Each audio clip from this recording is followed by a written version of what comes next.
अस्सलाम वालेकुम दोस्तों, कैसे हो। मुझे उम्मीद है कि आप सब सही हो गए। न्यू अपडेट के साथ मैं आपके सामने फिर हाजिर हो चुके हैं। अगर आप कुवैत में रहते हैं, कुवैत की खबर से हमेशा के लिए अपडेट रहना चाहते हैं तो ये वीडियो आप शुरू से लेकर आखिर तक देखते रहिए। इस वीडियो के अंदर मैं आपको काफ़ी ज़्यादा इंपॉर्टेंट जो है इन्फॉर्मेशन वगैरह देने वाला हूँ और आप लोगों को बताने वाला हूँ पिछले 24 घंटे की कोरोना वायरस रिपोर्ट के हवाले से। और आप लोगों के सवाल जवाब हैं जो कि बहुत ज़्यादा हैं और इम्पोर्टेंट भी हैं। बहुत सारे लोग नए हैं जो कि उन्होंने सवाल किए हैं, बहुत सारे कुवैत में हैं उन्होंने सवाल किए हैं। और जैसे कि आपको मालूम है, इंडियन एम्बेसी की तरफ से कुछ अपडेट आ रही है निकल गया और इंडिया की इंटरनेशनल फ़्लाइट को लेकर बड़ी अपडेट आ रही है। बहुत सारे लोग इंतज़ार कर रहे थे। आज है 1 मार्च और आज के दिन से बहुत सारे लोग इंतज़ार कर रहे थे इंडिया की फ़्लाइट ओपन होगी तो क्या अपडेट है क्या नहीं डीजीएस की तरफ से, वो भी हम आपको बताने वाले हैं। बिना देरी के वीडियो शुरू करते हैं, लेकिन उससे पहले मैं आपको बताना चाहूँगा, चैनल हमारा पहली बार देख रहे हैं, चैनल को ज़रूर सब्सक्राइब करें और साथ ही साथ बेल आइकन जरूर प्रेस कर दें ताकि हमेशा आपको इसी तरीके से कुवैत के बारे में जानकारी टाइम टू टाइम मिलती रहे और आप हमेशा हमारे साथ में जुड़े रहें। तो देखिए, सबसे पहले मैं आपको बताना चाहूँगा, यहाँ पे इंडिया जो है इंटरनेशनल फ़्लाइट की तरफ से मैं आपको बता देता हूँ। जैसे कि आपको मालूम है, जब से कोरोना शुरू हुआ है इंडिया ने अलग अलग कंट्रियों के साथ में अपना agreement, air bubble agreement, Vande Bharat mission के तहत जो फ़्लाइटें हैं वो चला रहे हैं। और अभी इसमें बड़ा अपडेट ये दिया गया है कि जैसे कि बहुत सारे लोगों को इंतज़ार था कि आने वाले वक्त में बहुत ही जल्दी इंटरनेशनल फ़्लाइट ओपन होने वाली है, लेकिन एक बार फिर जो है इंडिया डीजीएस की तरफ से बताया गया है कि जिस तरीके से अभी चल रहा है उसी तरीके से चलता रहेगा। यानी कि लगभग 40-45 कंट्रियाँ हैं जिनके साथ एयर बबल एग्रीमेंट हुआ है। फ़्लाइटें आ रही हैं, जा रही हैं, सब कुछ हो रहा है। कार्गो फ़्लाइटें चल रही हैं, लोगों को लेकर आ रही हैं अलग अलग कंट्रियों से फ़्लाइटें। तो जिस तरीके से एग्रीमेंट किए हुए हैं सभी कंट्रियों के साथ में वही रहेगा और अभी नॉर्मल फ़्लाइट चालू करने का कोई भी इरादा नहीं है इस महीने और कहा गया है। और हो सकता है कि बीच में कुछ फ़ैसला लिया जाए, लास्ट में कुछ फ़ैसला लिया जाए, लेकिन अभी साफ साफ उन्होंने मना कर दिया है। तो ये एक बड़ी ख़बर है और हो सकता है इसका रीज़न कुछ और भी हो या फिर आने वाले वक्त में और 1 महीना बढ़ा दें या फिर आने वाले वक्त में जल्दी ओपन कर दें। तो क्या अपडेट आने वाला है क्या नहीं वो तो आने वाले वक्त में ही मालूम पड़ेगा। लेकिन अगर आप लोग इंतज़ार कर रहे थे तो इंतज़ार अब मत कीजिएगा, क्योंकि अगर नॉर्मल फ़्लाइट इंडिया की ओपन हो जाती तो उसके बाद में जो अभी आपके टिकट के प्राइस हैं वो काफ़ी ज़्यादा डाउन हो जाते हैं और अभी भी जो टिकट के प्राइस हैं वो काफ़ी ज़्यादा हाई चल रहे हैं। बात कर लेते हैं यहाँ पे अगली खबर की तरफ। जो अगली खबर आ रही है, जैसे कि आपको मालूम है, यूक्रेन रसिया के अंदर जो है वो जंग चल रही है। बहुत सारी आवाम जो है मारी जा रही है, आर्मी वगैरह मारी जा रही है, नुकसान वगैरह हो रहा है, हर जगह पे हर चीज़ हो रही है। तो यूक्रेन में जो भी कुवैती नागरिक वगैरह रहते हैं, किसी भी तरीके से, यहाँ पे कुवैती नागरिक नहीं, मैं आपको बताना चाहूँगा किसी भी कंट्री के लोग रहते हैं तो सभी कंट्रियों ने अपने नागरिकों के लिए कुछ हेल्पलाइन नंबर भी जारी किए हैं और अगर वहाँ पे कोई भी बंदा परेशान है तो आप उनसे कांटेक्ट कर सकते हैं। आप सभी कंट्री के, इंडिया के लोग हैं तो इंडिया एम्बेसी से करेंगे और कुवैत के लोग हैं तो कुवैती एम्बेसी से करेंगे, बाकी कहीं के भी लोग हैं, पाकिस्तान के लोग हैं तो पाकिस्तानी एम्बेसी से कॉन्टैक्ट करेंगे, यानी कि हर देश की एम्बेसी से कॉन्टैक्ट करेंगे। और यहाँ पर मैं कुवैत के एम्बेसी का या इनके जो भी टोल फ्री नंबर जारी किया गया है मदद के लिए वो बता देता हूँ एक बार। 004072592222 ये नंबर है, आप इन पे जो है मदद ले सकते हैं। बाकी इंडियन एम्बेसी का भी आप जो है इंडिया के लोग हैं तो आप वहाँ से भी मदद ले सकते हैं, कोई भी इशू नहीं है। बाकी आपको मालूम है कि जंग काफ़ी ज़्यादा ख़तरनाक हो रही है, आवाम जो है उसमें ख़त्म हो रही है, लोग जो है मर रहे हैं, बहुत ज़्यादा लोगों पे जो है ये मान के चलिए एक बड़ा मसला सामने आ गया है। तो दुआ कीजिए ये सारी चीज़ें थम जाएं ताकि आने वाले वक्त में किसी भी तरीके से कोई भी परेशानी ना हो। पिछले 24 घंटे कोरोना वायरस रिपोर्ट के बारे में बात करते हैं।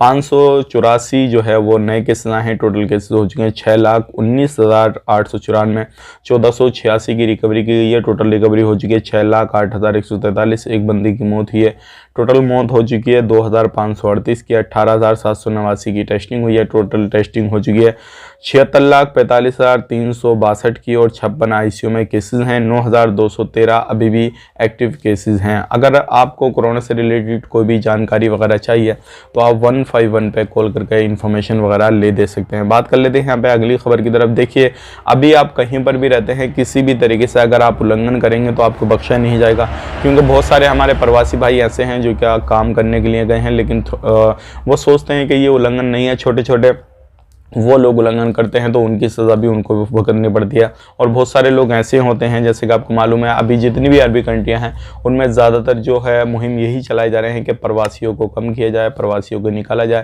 तो अगर कहीं पे भी कोई भी इस तरीके की गलती करते हैं तो आपको हो सकता है निकाल दिया जाए। अब बात कर लेते हैं यहाँ पर कुछ जानकारी, आप लोगों के कमेंट है, फिर एक दो खबरें हो रही हैं वो मैं आपको बताऊँगा आगे। अब यहाँ पर एक भाई हैं, उन्होंने कमेंट किया, इनका नाम है अमित। तो इन्होंने 9 घंटे पहले कमेंट किया, भाई इम्यून ऐप दिखाना पड़ेगा क्या एयरपोर्ट पर। तो देखिए मैं आपको बताना चाहूँगा, बिल्कुल आपको जो है वैक्सीनेशन सर्टिफिकेट के वगैरह जो भी है वो आप अपना क्लियर कर लीजिएगा और अपना इम्यून वगैरह शो कर लीजिएगा। बहुत अच्छी बात है, क्योंकि ये आपके लिए इंडिया में ही नहीं कहीं से भी आप एंट्री कर रहे हैं तो वो शो करेंगे तो आपके लिए काफ़ी ज़्यादा सेफ्टी रहेगी। तो इसका ज़रूर कीजिएगा। और लगभग सभी लोगों को वैक्सीन वगैरह लग चुकी है तो आप इसको साथ में लीजिएगा, कोई भी इशू नहीं है। दूसरा सवाल है भाई, और इन्होंने किया है भाई आने वाले वक्त में जो छूट आएगी या नहीं आएगी। इनका नाम है सोनू, और इन्होंने किया है कि आने वाले वक्त में छूट आएगी नहीं आएगी जो इलीगल लोग हैं। तो मैं आपको बताना चाहूँगा अभी इस तरीके का गवर्नमेंट का कोई भी विचार नहीं है, लेकिन अगर इस तरीके का कोई भी विचार रहेगा तो हम आप तक ज़रूर शेयर कर देंगे। एक है मोहम्मद राशिद, 12 घंटे पहले कमेंट किया, very very very very nice, thank you भाई, आप इतना प्यार देते हैं, सारी चीज़ें करते हैं। और एक हैं, इनका नाम है शाहनाज, और इन्होंने किया है भाई क्या एम्बेसी बंद है क्या। तो बिल्कुल अभी एम्बेसी की जो छुट्टियां हैं वो चल रही हैं, लेकिन अभी इंशाल्लाह वो एम्बेसी खुल गई होगी, आप एक बार उनसे ज़रूर कांटेक्ट कर सकते हैं, कोई इशू नहीं है। और अभी जो है मैं आपको बताना चाहूँगा अगला कमेंट आया भाई की तरफ से, जो इन्होंने अगला कमेंट किया है, एक भाई है उन्होंने किया है गुड जॉब, थैंक यू भाई, मेहनत बहुत पड़ दी है, आप ज़रूर जो है लाइक कर दीजिए और कमेंट में कुछ भी लिख दीजिए जो आपको अच्छा लगता है।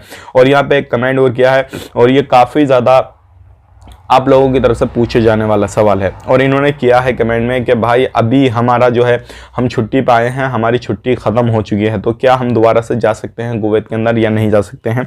और ये सवाल मैं देखता हूँ काफ़ी ज़्यादा लोगों की तरफ से आता है, जो लोग छुट्टी आए हुए हैं वो वापस जाना चाहते हैं लेकिन उनकी छुट्टी जो है वो ख़त्म हो चुकी है। तो देखिए मैं आपको बताना चाहूँगा, अगर आपको जाना है इस टाइम पर, छुट्टी आपकी ख़त्म हो गई है, तो आप अपनी कफिल से, कंपनी से वगैरह से, जहाँ का भी आपका वीज़ा है उनसे कॉन्टेक्ट कीजिए, वो आपकी छुट्टी एक्सचेंज कराएंगे, बढ़वाएंगे, और जो भी जुर्माना यानी कि जो भी आप पर फाइन वगैरह लगेगा वो दे के आपका इकामा बढ़वा देंगे, और उसके बाद में जो है आप एंट्री कर सकते हैं, कोई भी इशू नहीं है। लेकिन वही जिसका बढ़ जाएगा, जिसका नहीं बढ़ेगा भाई उनका बैन हो जाएगा, फिर उनका 3-4 साल के बाद में जो है वो खुलेगा और उसके बाद में वो लोग जा सकते हैं। लेकिन उससे पहले आप ये काम कर सकते हैं। अगर ये काम नहीं करेंगे तो भाई आपको फिर एंट्री नहीं मिलेगी कुवैत के अंदर, इस चीज़ का आपको खास करके ध्यान रखना है। बात कर लेते हैं यहाँ पे अगली कमेंट की तरफ, जो अगला कमेंट आ रहा है भाई, अफरोज़ अंसारी हैं, कुवैत से कौन सी इंडिया जाने के लिए क्या करना होगा। तो इन्होंने किया है कुवैत से इंडिया जाने के लिए क्या करना होगा। तो भाई करना कुछ नहीं है, अगर आप कुवैत से इंडिया आना चाहते हैं तो पीसीआर वगैरह कराइए, टिकट बुक कीजिए और उसके बाद में आ जाइए। फाइनल आना चाहते हैं तो फाइनल पेपर लेकर आइए, और आप छुट्टी आना चाहते हैं तो छुट्टी आप मार के आ जाइए अपने कफिल से जहाँ से भी हैं। तो ये कुछ लाइसेंस के हवाले से एक भाई का सवाल है, ये भी मैं आपको क्लियर कर देता हूँ। इनका नाम है पंकज सैनी, और इन्होंने 23 घंटे पहले कमेंट किया, भाई ड्राइवरी लाइसेंस बनता है क्या कुवैत में इंडिया वालों का। तो बिल्कुल बनता है भाई, अगर आप कुवैत में जाना चाहते हैं, इंडिया से हो, पाकिस्तान से हो, किसी भी कंट्री से हो, कोई भी कंट्री का बंदा अगर इंडिया से या कहीं से भी जो है कुवैत के अंदर जाता है, अगर वो ड्राइवरिंग करता है तो बिल्कुल उसका लाइसेंस बन जाएगा, कोई भी इशू नहीं है। अगर वो छोटी गाड़ी चलाता है तो छोटी का, बड़ी चलाता है तो बड़ी का, इसमें कोई भी परेशानी आपको नहीं होगी। तो ये थे कुछ आपके सवाल, मेरे आपके जवाब दे दिए, और ये थी आज की कुछ जानकारी जो कि मैंने आपको शेयर कर दी। मिलेंगे इस नेक्स्ट वीडियो में, आप अपना ख्याल रखें, अपनी फैमिली वालों का ख्याल रखें, टेक केयर, बाय बाय।